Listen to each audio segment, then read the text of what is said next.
समय रैना को जेल में डालो, उसे बैन करो, वो अश्लील है। ऐसे कितने ही बयानों से सोशल मीडिया पटा पड़ा है। ऐसा कहने वालों में कई नेता भी शामिल हैं।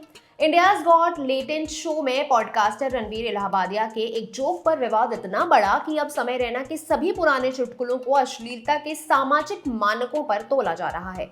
इसमें कोई दो राय नहीं कि समय ने कई मौकों पर अश्लील या पॉलिटिकली इनकरेक्ट जोक्स किए, जिससे दर्शक या उनके फैन डार्क जोक बता रहे हैं। लेकिन सवाल है कि एक कॉमेडियन यहां तक पहुंचा कैसे कि देश के तमाम मीडिया संस्थानों की प्राइम टाइम शो में उसकी चर्चा हो रही है, उसको बैन करने की मांग होने लगी।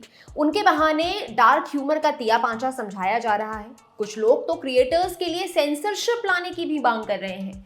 कश्मीरी हूं, पत्थर खाने का अनुभव है। रैना के कंटेंट के साथ जो टैग सबसे पहले और सबसे ज्यादा मजबूती से चस्पा हुआ वो था जम्मू कश्मीर। मैं तो कश्मीर से हूं, मुझे पत्थरबाजी या पत्थर खाने का अनुभव है।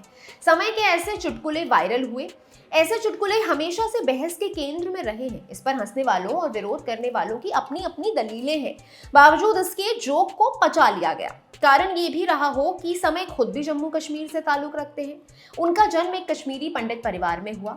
समय के पिता राजेश रैना पेशे से पत्रकार हैं। वो अपने एक्स बायो में ग्रुप एडिटर लिखते हैं। 1990 के दौर में कश्मीर का माहौल ऐसा बना कि कश्मीरी पंडितों को वहां से पलायन करना पड़ा।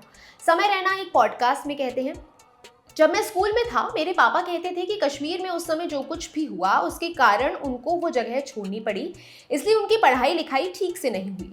लेकिन वो हमेशा कहते थे कि उनको अपने बच्चे को अच्छे स्कूल में पढ़ाना है। राजेश के एक्स प्रोफाइल पर नजर डालने पर यह समझ आता है कि वो कश्मीरी पंडितों के मामलों से अब भी जुड़े हुए हैं और उनकी बातें करते रहते हैं। उन्होंने शुरुआती पढ़ाई लिखाई के लिए समय का एडमिशन आज के तेलंगाना की राजधानी हैदराबाद के रमादेवी पब्लिक स्कूल में कराया। इसके बाद समय रैना हैदराबाद पब्लिक स्कूल पहुंचे। अपने स्कूल के दिनों के अनुभव की बात करते हुए समय बताते हैं, पहले मैं जिस स्कूल में था वो हैदराबाद के बिल्कुल आइसोलेटेड जगह पर था। रामोजी फिल्म सिटी के पास मेरा स्कूल था। वहां से सीधे मैं एक बड़े स्कूल में आ गया। मुझे याद है कि मेरे घर वाले बहुत मुश्किल से स्कूल की फीस का इंतजाम कर पाते थे। सबसे आखिरी तारीख को फीस जमा होती थी। ऐसे कई रिसर्च हैं जिनमें ये साबित किया जा चुका है कि किसी व्यक्ति का पूरा जीवन कैसा होगा ये तय होता है उसके बचपन से। बचपन के इमोशनल और मानसिक अनुभव से व्यक्ति की पर्सनालिटी की नींव पड़ती है। बकौल समय रैना उन्हें स्कूल में रंग के कारण रेसिज्म का सामना करना पड़ा। कश्मीर में पैदा हुआ एक लड़का हैदराबाद के एक स्कूल में पढ़ रहा था। समय बताते हैं कि अलग दिखने के कारण बाकी बच्चे उनको बुली किया करते थे। अपने स्टैंड अप शो में गालियों से शायद ही कभी परहेज करने वाले समय जब स्कूल में पहले दिन पहुंचे तो उनका स्वागत भी माँ की उसी गाली से ही किया गया था। वो बताते हैं, स्कूल में मेरा पहला दिन था। पहले ही दिन मेरे बगल में बैठे लड़के ने मुझे माँ की गाली दी। मैं अकेले बैठता था क्योंकि कोई भी मेरे साथ बैठना ही नहीं चाहता था। मेरे साथ मारपीट की जाती थी। स्कूल के बच्चों से दोस्ती करने के लिए मैंने तेलुगु सीखी। इसके बावजूद मुझे रोज ही बुली किया जाता। धीरे धीरे कूल दिखने के लिए मैंने बुली होने पर हंसना शुरू कर दिया था, लेकिन अंदर ही अंदर मैं रोता था। मैं अपनी मम्मी को भी ये सब नहीं बताता था। उनके सामने खुश दिखने की कोशिश करता था। बुली किए जाने के डर से समय अपनी क्लास के बच्चों से कम ही बात करते थे। दोस्त बनाने के लिए जूनियर्स से बात करते। समय उनको चुटकुले सुनाते और इसके लिए वो गूगल पर अडल्ट जोक्स जैसे कीवर्ड सर्च करते थे। यहीं से कॉमेडी से एक जुड़ाव सा हो गया। आगे की पढ़ाई के लिए वो महाराष्ट्र पहुंचे। पुणे स्थित PVG college of engineering and technology course चुना, प्रिंटिंग इंजीनियरिंग। डिग्री तो ले ली लेकिन कभी खुश नहीं रहे। इसी दौरान शौकिया तौर पर ओपन माइक शुरू कर दिया। अगस्त 2017 तक समय कॉमेडियंस की सर्कल में पहुंच गए थे। वो अनिर्बान दासगुप्ता और अभिषेक उपमन्यु जैसे स्टैंड अप कॉमेडियंस के लिए शो ओपन करने लगे थे। स्टैंड अप कॉमेडी की दुनिया में शो ओपन करने का मतलब है मंच पर परफॉर्मर के आने से पहले उसके नाम की घोषणा करना।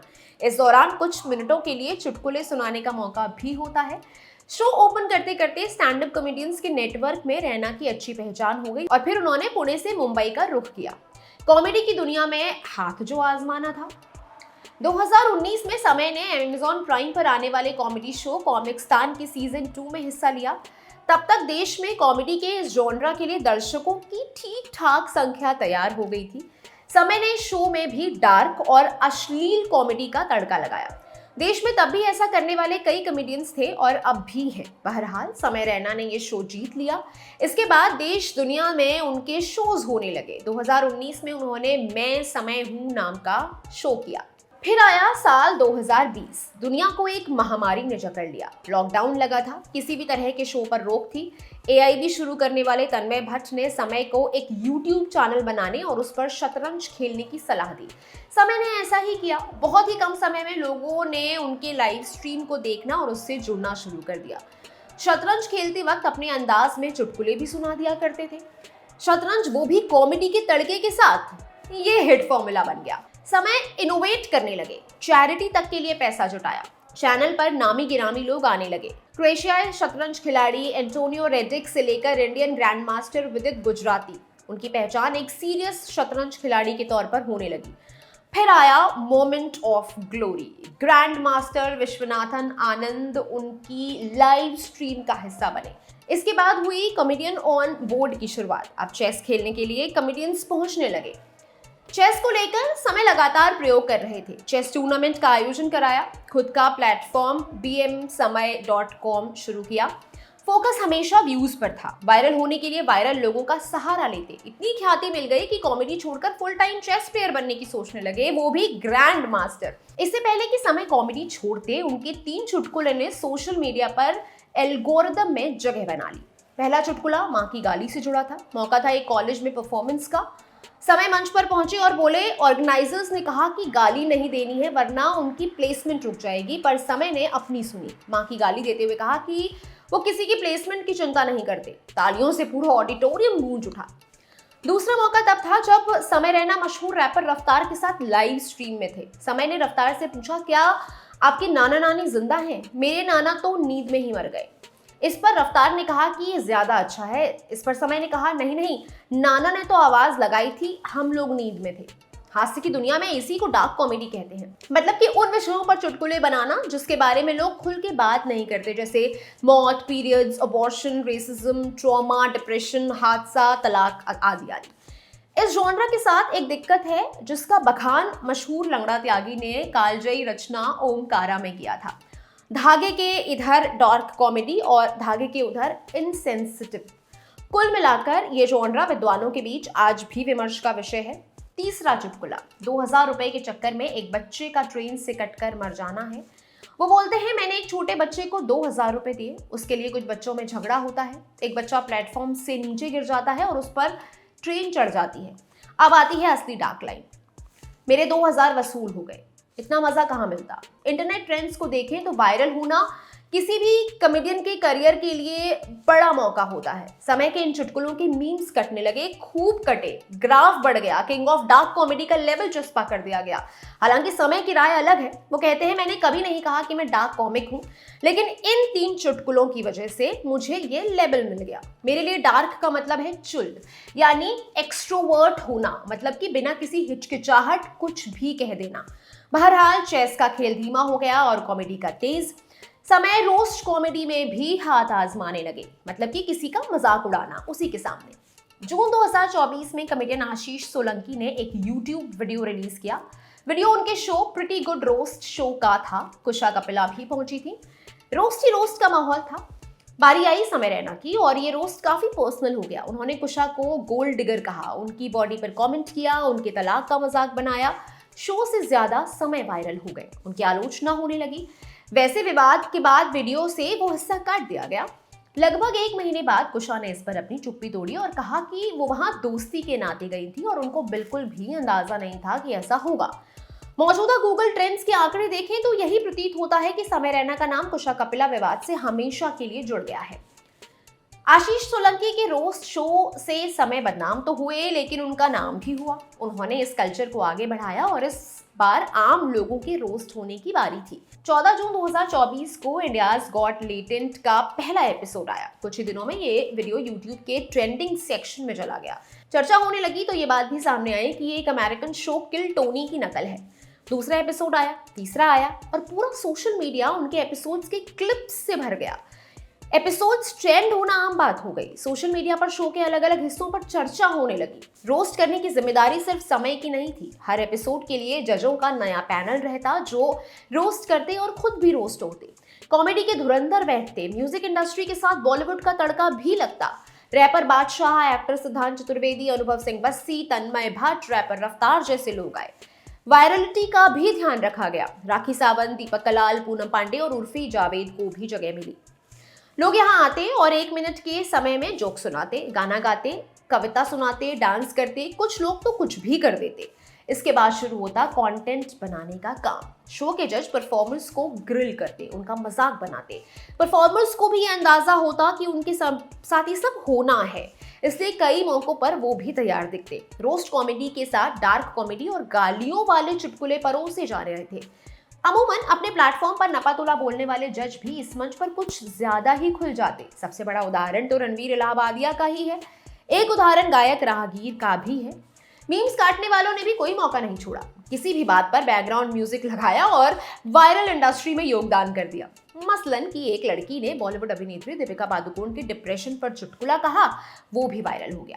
नमन अरोड़ा और ये मूर्ख अपनी छवि सुधार वाले केशव झा जैसे परफॉर्मर्स को तो अलग पहचान मिल गई। चेस की लाइव स्ट्रीमिंग से समय को एक चस्का लगा था। मेंबरशिप का गेम, कीमत मात्र 59 रुपए प्रति महीने और फैंस इतने की मोटी कमाई होने लगी। लोग शो को लाइव देखने के लिए 2000 रुपए का टिकट खरीदने लगे। 6 महीने में शो के 12 एपिसोड रिलीज हुए। व्यूज के मामले में सारे के सारे हिट साबित हुए। कई एपिसोड ऐसे भी थे जिसने शुरुआती 1 से 2 घंटे में ही मिलियन का आंकड़ा छू लिया। उनके शो में आने के लिए बहुत सारे लोगों ने अप्लाई करना शुरू कर दिया। शो पर नजर कई ओटीटी प्लेटफॉर्म्स की भी थी। वो चाहते थे कि समय यही काम यूट्यूब छोड़कर उनके यहाँ करें। मोटा पैसा भी ऑफर किया। इस पर समय रैना का दावा है, कई ओटीटी वाले मेरे पीछे पड़े हैं कि लेटेंट हमारे प्लेटफॉर्म पर ले आओ, लेकिन मुझे मेंबरशिप से अच्छा पैसा मिल रहा है और ओटीटी पर ले जाऊंगा तो वो रोक टोक करेंगे। समय ने लेटेंट के वीडियो के लिए एक एक्सक्लूसिव ऐप भी लॉन्च किया। 24 घंटे के अंदर ही ये हिट भी साबित हुआ। ऐप ने गूगल प्ले स्टोर पर टॉप 50 और एप्पल प्ले स्टोर पर टॉप 5 में जगह बना ली। इस दौरान समय ने एक जरूरी बात कही थी कि ये ऐप इसलिए लाया गया क्योंकि वो किसी गाइडलाइन को फॉलो नहीं करना चाहते। वो चाहते हैं कि उनके शो में लोग बिना किसी रोक टोक के जो चाहें वो बोले। इस शो से इतर समय अपने स्पॉन्सर्स के साथ एक अलग तरह की कॉमेडी करने लगे, अपने स्पॉन्सर्स का ही मजाक बनाना। मसलन कि वो जोमेटो के एक इवेंट में स्विगी का टी शर्ट पहनकर पहुंच गए, अनअकैडमी के इवेंट में जाकर उन्हीं का मजाक बनाया। उनका ये रूप लेटेंट में भी दिखा था। शो के स्पॉन्सर्स के साथ भी कुछ ऐसा हो रहा था, लेकिन कभी भी किसी ब्रांड ने सार्वजनिक रूप से शिकायत नहीं की। वजह समय की सोशल मीडिया पर पकड़ रही। सब कुछ ठीक चल रहा था ऐसा मान लेते हैं। पब्लिक वीडियो एंजॉय कर रही थी और समय पैसा कूट रहे थे। पैनल गेस्ट और कंटेस्टेंट वायरल हो रहे थे। हालांकि कुछ लोग दबी जुबान में ये जरूर कहते कि इस वक्त समय बारूद के ढेर पर चल रहे हैं।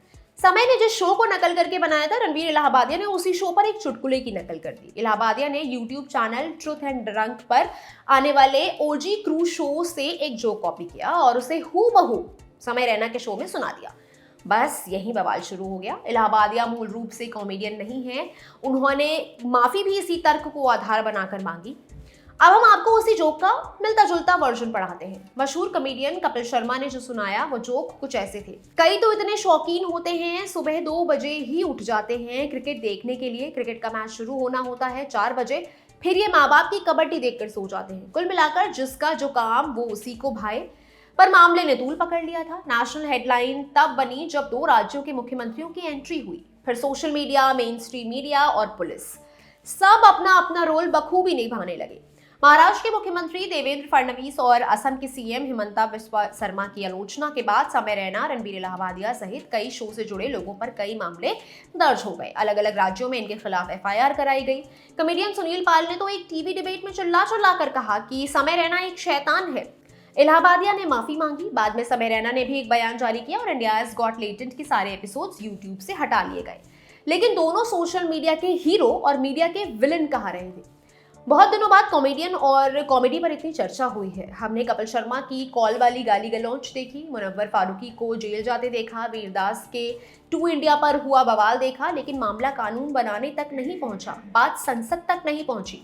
आपका इस पर क्या कहना है, आप कमेंट करके जरूर बता सकते हैं। ये जानकारी आपके लिए जुटाई थी मेरे साथी रवि सुमन ने। मैं हूं गरिमा, आप देख रहे हैं ललन टॉप सिनेमा। शुक्रिया।